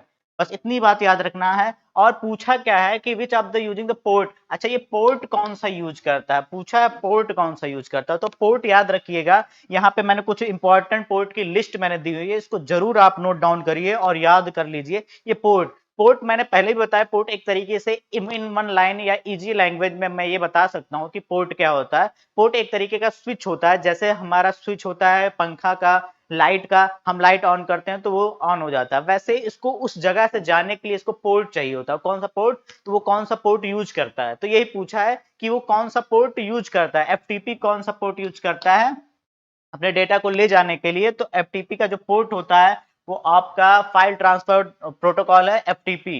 ये देखिए यहाँ पे 20 और 21, ऑप्शन नंबर बी आपका सही हो जाएगा। 20 और 21 दोनों पोर्ट का इस्तेमाल करता है एफटीपी, याद रखिएगा। बाकी और भी सारे पोर्ट का मैंने नाम लिख दिया है, जैसे पोर्ट 22, ये एक सिक्योर्ड सेल यानी SSH जो होता है वो पोर्ट कौन यूज करता है, पोर्ट 22। पोर्ट 23 जो है वो कौन यूज करता है, टेलनेट यूज करता है। टेलनेट अक्सर हो सकता है एग्जाम में पूछ भी लिया जाए, वैसे तो ओ लेवल और तमाम एग्जाम से पूछा है टेलनेट क्या होता है। तो आप याद रखिए टेलनेट क्या होता है, रिमोट कंट्रोल या रिमोट डाटा ट्रांसफर को हम क्या कहते हैं, टेलनेट कहते हैं। जैसे हम अगर इस सिस्टम पे बैठे हैं और कोई उसका कंट्रोल कहीं और से कर रहा है, ठीक, जैसे एनीडेस्क सॉफ्टवेयर के नाम, एनीडेस्क के बारे में आप जानते होंगे। एनीडेस्क ऐसा सॉफ्टवेयर है जो क्या करता है, वो रिमोट कंट्रोल की तरह वर्क कराता है। आप अगर अपने एंड्रॉइड फोन में इंस्टॉल कर दिए तो कोई तीसरा व्यक्ति पूरा का पूरा एंड्रॉइड आपका कंट्रोल कर सकता है एक सॉफ्टवेयर की मदद से। यहाँ तक कि पीसी में अगर वो इंस्टॉल है तो पीसी के पूरे, वो कहीं भी बैठा है, दिल्ली, मुंबई, आगरा, कहीं पे भी बैठा हो, वो आपके सिस्टम को कंट्रोल कर सकता है। कौन? एनीडेस्क नाम का सॉफ्टवेयर है, वो भी एक तरीके से टेलनेट का यूज करता है, जो क्या करता है, रिमोटली कंट्रोल करता है। तो ये कौन सा पोर्ट टेलनेट यूज करता है? 23, पोर्ट नंबर 23। ऐसे port 25 SMTP, simple mail transfer protocol. ये सिंपल मेल ट्रांसफर प्रोटोकॉल क्या है बच्चों? सिंपल मेल ट्रांसफर प्रोटोकॉल का मतलब है कि जो हम मेल जब करते हैं कोई चीज, email, Gmail, Y mail, Rediff mail, कोई भी मेल आप इस्तेमाल करते हो, तो उस टाइम कौन सा प्रोटोकॉल इस्तेमाल होता है? एसएमटीपी। और प्रोटोकॉल मैंने पहले भी बताया, प्रोटोकॉल क्या होता है? प्रोटोकॉल का मतलब होता है कि एक ऐसा सेट ऑफ रूल्स, यानी एक नियम कानून, जो एक डाटा को दूसरे डाटा तक, या एक डाटा को एक जगह से दूसरे जगह तक पहुंचाता हो। यही प्रोटोकॉल का काम होता है। और हर जगह अलग अलग प्रोटोकॉल यूज होते हैं। जैसे मेल का, अगर कभी भी मेल की बात करेगा, मेल की बात करेगा तो एसएमटीपी आ जाएगा, कहेगा भैया अब हम काम करेंगे। एसएमटीपी आगे क्या कहेगा, भैया अब हम काम करेंगे। आप मेल का डेटा एक जगह से दूसरी जगह भेज रहे हैं तो वो काम करेगा। कौन करेगा? सिंपल मेल ट्रांसफर प्रोटोकॉल, ठीक। और ये कौन सा पोर्ट यूज करता है? तो पोर्ट 25 यूज करता है, ठीक। पोर्ट 53 क्या होता है? Domain name system, DNS. एक डीएनएस होता है, वो उसका पोर्ट क्या होता है? 53। पोर्ट 80 जो होता है वो हाइपर टेक्स्ट ट्रांसफर प्रोटोकॉल, यानी एचटीटीपीएस। इसका फुल फॉर्म आप जरूर याद रखिए। फुल फॉर्म क्या होता है? एचटीटीपीएस का, सॉरी एचटीटीपी है ना, हाँ, एचटीटीपी का hyper text transfer protocol. Port कौन सा इस्तेमाल करता है? 80। और अगर यहीं पे एस जोड़ दिया जाए, एस, यानी देखिए बात वही है एचटीटीपी, बस यहाँ एस एक्स्ट्रा जुड़ गया है, तो क्या होगा उस टाइम? वो एस का मतलब होता है सिक्योर्ड। और ये कौन सा पोर्ट यूज करता है? 443, याद रखिएगा आप। अच्छा, एचटीटीपी और एचटीटीपीएस में क्या अंतर होता है? एचटीटीपी जो होता है वो बेसिक, हम उस पे कोई भी डेटा इंफॉर्मेशन देखते हैं, लेकिन वो सिक्योर्ड नहीं होता है। वो क्या होता है? अनसिक्योर्ड होता है। लेकिन किसी भी वेबसाइट में आप जब भी ओपन करते हो, मोबाइल फोन, टैबलेट, कंप्यूटर, किसी भी जगह आप कोई वेबसाइट ओपन करते हो, अगर उस वेबसाइट में एस नहीं लगा है, एस नहीं लगा है, तो जान जाइए वो वेबसाइट आपके लिए सिक्योर नहीं है। कृपया आप वहां पेमेंट ना करें, क्योंकि वो साफ है कि एच केवल है। एस लगा होगा तो मतलब सिक्योर्ड है वो वेबसाइट, इनक्रिप्टेड है वो डेटा। इस वजह से आप एच देखकर ही इन वेबसाइटों पे आप पेमेंट करें या फिर अन्य कोई काम करें। तो अगर किसी भी वेबसाइट के पहले एच लगा होता तो यानी वेबसाइट सिक्योर्ड है, ठीक। ये आप नोट कर लीजिए, और इंपॉर्टेंट भी है आपके लिए, काफी ज्यादा इंपॉर्टेंट है, ठीक। अब बात करते हैं नेक्स्ट क्वेश्चन की। नेक्स्ट क्वेश्चन क्या है आपका? विच of the following is the port number of telnet? अब पूछा है टेलनेट का पोर्ट नंबर कौन सा होता है। किसका पूछा है आपकी बात? टेलनेट का। तो देखो अभी मैंने पीछे, जस्ट पीछे मैंने बताया है, इसमें टेलनेट आया है, सॉरी, टेलनेट अभी मैंने पढ़ाया। टेलनेट कहाँ है? यहाँ पोर्ट नंबर 23। तो टेलनेट का क्या हो जाएगा पोर्ट? सिंपल सी बात है, क्या आ जाएगा? 23 हो जाएगा। आप इसको याद कर लीजिएगा, सारा सारा पोर्ट याद कर लीजिए जो लिस्ट में है, आपके लिए काफी इंपॉर्टेंट है ये। Next question 43। 43 क्या कह रहा है, देखिए। विच of the following is not an OS, OS for mobile. OS का मतलब ऑपरेटिंग सिस्टम। कह रहा है कि इनमें से कौन सा है जो ऑपरेटिंग सिस्टम नहीं है, नहीं है। अच्छा देखिए सिंपल सी बात है, इसमें कुछ शब्द जुड़े हुए हैं। अभी मैंने कुछ देर पहले बताया था कि बेटा एंड्रॉइड क्या है? एक ऑपरेटिंग सिस्टम है जो मोबाइल के लिए इस्तेमाल किया जाता है, मोबाइल में इस्तेमाल किया जाता है, मोबाइल का ऑपरेटिंग सिस्टम है। विंडोज आपने देखा किसका ऑपरेटिंग सिस्टम है? पीसी का ऑपरेटिंग सिस्टम है। किसका है? पीसी का, ठीक। जबकि पाम और मैंगो ये दो आपको लग रहा हो कि इनका नाम नहीं सुना होगा, लेकिन याद रखिए पाम भी एक ऑपरेटिंग सिस्टम होता है और मैंगो नाम का कोई ऑपरेटिंग सिस्टम नहीं होता है, इसलिए आपका ऑप्शन कौन सा सही हो जाएगा? मैंगो। मैंगो कोई ऑपरेटिंग सिस्टम नहीं होता, जबकि पाम एक ऑपरेटिंग सिस्टम होता है। देखिए मोबाइल का वैसे पूछा था तो मोबाइल के लिए तो एंड्रॉइड है ही, मोबाइल का ऑपरेटिंग सिस्टम पूछा था तो मोबाइल के लिए एंड्रॉइड है ही। कई मोबाइल में विंडोज भी यूज होता है और पाम भी यूज होता है। मैंगो एक कोई ऑपरेटिंग सिस्टम नहीं है। आ जाइए नेक्स्ट क्वेश्चन। नेक्स्ट क्वेश्चन आपके सामने है, activate dash when you are required it to use, otherwise turn it off the security purpose. कह रहा है कि एक्टिवेट, एक चीज एक्टिवेट आपको करना है व्हेन यू रिक्वायर्ड, अगर आपको जरूरत है तो, it is use, otherwise is turn it of for security purpose, नहीं तो आप इसको बंद कर दें। अब आप दिमाग लगाइए इसमें, आपको अगर मान लो क्वेश्चन आता भी नहीं हो तो भी आप सॉल्व कर सकते हो, क्योंकि ये सब चीजें जुड़ी हुई है आपके मोबाइल फोन, कंप्यूटर, लैपटॉप, तमाम चीजों से। इसमें कह रहा है कौन सी ऐसी चीज है जिसको ऑफ कर देना चाहिए सिक्योरिटी पर्पज के लिए, क्वेश्चन का सीधा सीधा मतलब यही है। तो आप खुद सोचिए, क्या फ्लैश लाइट क्यों सिक्योरिटी पर्पज से है? बिल्कुल नहीं है, गलत। ऐप अपडेट बंद कर देना चाहिए सिक्योरिटी पर्पज, जबकि ऐप अपडेट करते रहना चाहिए, हमारा एंड्रॉइड फोन अपडेट करते रहना चाहिए ताकि वो जो सिक्योरिटी होती है और अपडेट हो जाए और सिक्योर्ड हो जाए, तो ये भी गलत। और रोटेशन तो एकदम गेम से बाहर, कोई मतलब ही नहीं है, रोटेशन कुछ है ही नहीं यहाँ पे। ब्लूटूथ कह रहा है कि हाँ इसको आपको अगर यूज नहीं है तो इसको आपको बंद कर देना चाहिए। क्या कर देना चाहिए? बंद कर देना चाहिए अगर आपको जरूरत नहीं है तो, क्योंकि ब्लूटूथ कनेक्टिविटी से आपके डेटा लीक हो सकते हैं, हैक हो सकते हैं, या कनेक्ट अगर किसी और डिवाइस से कनेक्ट हो जाए तो वो हैक हो सकते हैं। इस वजह से जब भी आपको जरूरत है तो आप ऑन करेंगे ब्लूटूथ को, नहीं जरूरत है तो तुरंत आप ऑफ कर देंगे। सिंपल सा, ये भी आसान सा सवाल था। ऐसे लॉजिक बेस्ड क्वेश्चन अगर आते भी हैं तो आप अपना दिमाग लगा के भी कर सकते हैं। नेक्स्ट क्वेश्चन है, the full form of malware is. Malware का फुल फॉर्म क्या होता है? तो देखिए मेलवेयर का फुल फॉर्म क्या होता है, का फुल फॉर्म होता है आपका मिलीशियस सॉफ्टवेयर। मिक्स होता है कई सारे सॉफ्टवेयर, कुछ भी कोई स्पेसिफाई नहीं होता कि यही होता मेलवेयर। कई सारे सॉफ्टवेयर को हम मेलवेयर करते हैं, और याद रखिए मेलवेयर जो होता है हमेशा वो नुकसान पहुंचाता है, हमारे सिस्टम को हार्म पहुंचाने के लिए होता है मेलवेयर। ठीक, जैसे स्पाईवेयर, मेलवेयर और तमाम वेयर शब्द अगर कहीं भी जुड़ जाए तो यानी कि एक वायरस की बात कर रहा है, सिक्योरिटी पर्पज की बात कर रहा है, ये कहीं ना कहीं ये नुकसान या हार्मफुल होता है हमारे सिस्टम के लिए। ठीक, नेक्स्ट क्वेश्चन। ये तो बहुत आसान क्वेश्चन है, आप सभी को पता होगा, जल्दी से बताइए कमेंट बॉक्स में। In banking ATM stand for, ATM को फुल फॉर्म पूछ रहा है, तो आप पहले भी पढ़े होंगे, अगर नहीं भी जानते तो आप याद रखिएगा, option number B automatic teller machine इसका राइट आंसर। आते हैं नेक्स्ट क्वेश्चन पे। अगला क्वेश्चन आपके सामने है, the memory device which are similar to EPROM but differ in the cost effectiveness is. कह रहा है कि एक डिवाइस है जो सिमिलर है ईईपीरोम, बस इतना ही देख लो, बस इतना देख लो, बाकी आप छोड़ दो।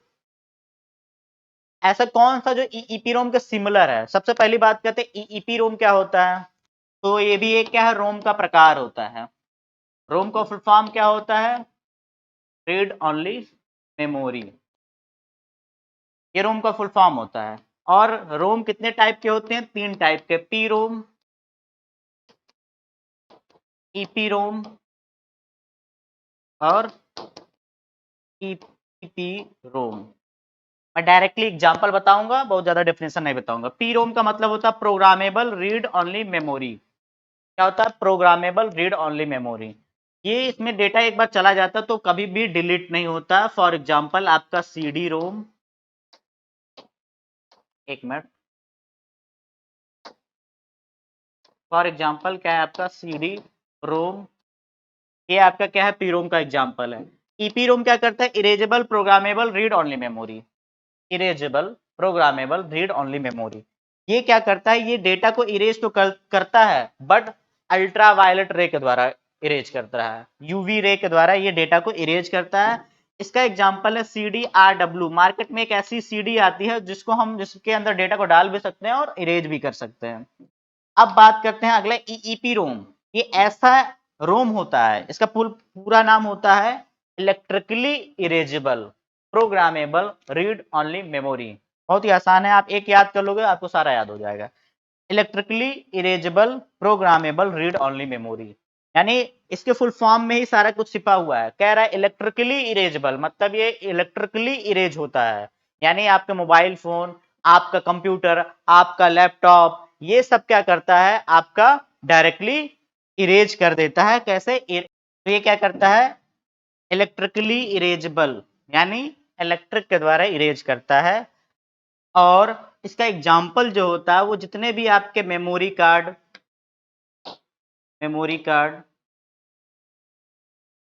हार्ड डिस्क में पड़े डाटा को, पेन ड्राइव में पड़े डेटा को, और इन्हीं को हम फ्लैश मेमोरी भी कहते हैं, फ्लैश मेमोरी भी कहते हैं। तो ये फ्लैश मेमोरी यानी मेमोरी कार्ड, पेन ड्राइव को फ्लैश मेमोरी भी कहा जाता है। तो इन्हीं को इरेज करने के लिए कौन होता है हमारे पास, EEPROM। अब क्वेश्चन पे आते हैं। क्वेश्चन देखिए क्या था, सिमिलर टू EEPROM कौन होगा? अब सिमिलर CDROM नहीं है ऑप्शन में, CDRW भी नहीं है, यानी कुछ इससे मिलता जुलता हमको खोजना पड़ेगा। देखो फ्लैश मेमोरी एग्जांपल मैंने बताया था, यहाँ दिख गया फ्लैश मेमोरी, तो ऑप्शन नंबर डी आपका सही है और कहीं देखने की जरूरत ही नहीं है। अगर आपको थोड़ी सी नॉलेज होगी तो आपको पता CMOS एक बैटरी होती है, ये हो ही नहीं सकता। मेमोरी स्टिक कुछ होता ही नहीं, ये भी नहीं हो सकता। ब्लू रेड डिवाइस, ये CD की बात कर रहा है, एक CD आती है ब्लू रेड डिस्क करके, वो भी नहीं होगा क्योंकि CD ऑप्शन से बाहर है। तो बचा कौन, फ्लैश मेमोरी। यही इलेक्ट्रिक तरीके से या सिमिलर कहते हैं कि EEPROM के सिमिलर होता है। Next question, the dash format is usually used to store data. कह रहा है कौन सा format is usually store data को स्टोर करता है, किस फॉर्मेट में आपका। तो आप हमेशा याद रखिएगा, इस टाइप का क्वेश्चन कभी भी आए कि अगर पूछे कि डेटा किस फॉर्मेट में यूज होता है या किस फॉर्मेट में स्टोर होता है, कुछ भी आए, तो सिंपल सी बात है BCD में ही होता है, जिसका पूरा नाम होता है क्या, बाइनरी कोड डिजिट, का पूरा नाम होता है BCD का। और इसी फॉर्मेट में डेटा को स्टोर करता है। और आपको पता भी होगा कि कंप्यूटर या कोई भी इलेक्ट्रॉनिक डिवाइस, दुनिया के कोई भी इलेक्ट्रॉनिक डिवाइस है, वो केवल और केवल अब वो किसको जानता है, बाइनरी लैंग्वेज को जानता है, और उसी फॉर्मेट में डेटा को स्टोर करता है। ठीक, बाकी लेकिन आप काम तो अपनी लैंग्वेज में करते हैं, जैसे आप पाइथन पे और C प्रोग्रामिंग पे सब अपने लैंग्वेज में काम करते हैं, लेकिन बीच में कन्वर्ट कर देता है कन्वर्टर उनको बाइनरी लैंग्वेज में, उसके बाद कंप्यूटर उसको आसानी से समझ जाता है। Next question, which memory device is generally made of semiconductor. कह रहे कौन सी मेमोरी होती है सेमीकंडक्टर से बनी होती है। तो सिंपल सी बात है, सेमीकंडक्टर से याद रखिएगा आपका रोम है और रैम है, ये सब बने होते किससे, सेमीकंडक्टर से। नेक्स्ट क्वेश्चन की बात करते हैं, आपके सामने नेक्स्ट क्वेश्चन है। नेक्स्ट क्वेश्चन कह रहा है serial port is used to connect basically and processor. कह रहा है कौन सा सीरियल पोर्ट यूज किया जाता है कनेक्ट बेसिकली डैश और प्रोसेसर को। तो इनपुट और आउटपुट डिवाइस और आपका प्रोसेसर कनेक्ट होते हैं डायरेक्टली सीरियल पोर्ट से। तो सीरियल पोर्ट आपको पता हो, USB पोर्ट भी बना होता है कंप्यूटर में, आपने देखा भी होगा। ऐसे करके आपका, ऐसे करके जो आगे वाला ये पोर्ट होता है इसको हम USB पोर्ट भी बोलते हैं।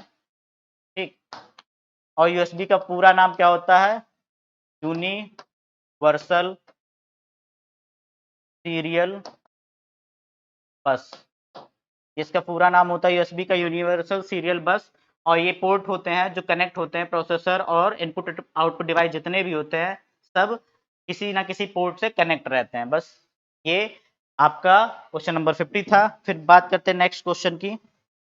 Please subscribe to our YouTube channel Laksh Academy and press the bell icon to get new video updates.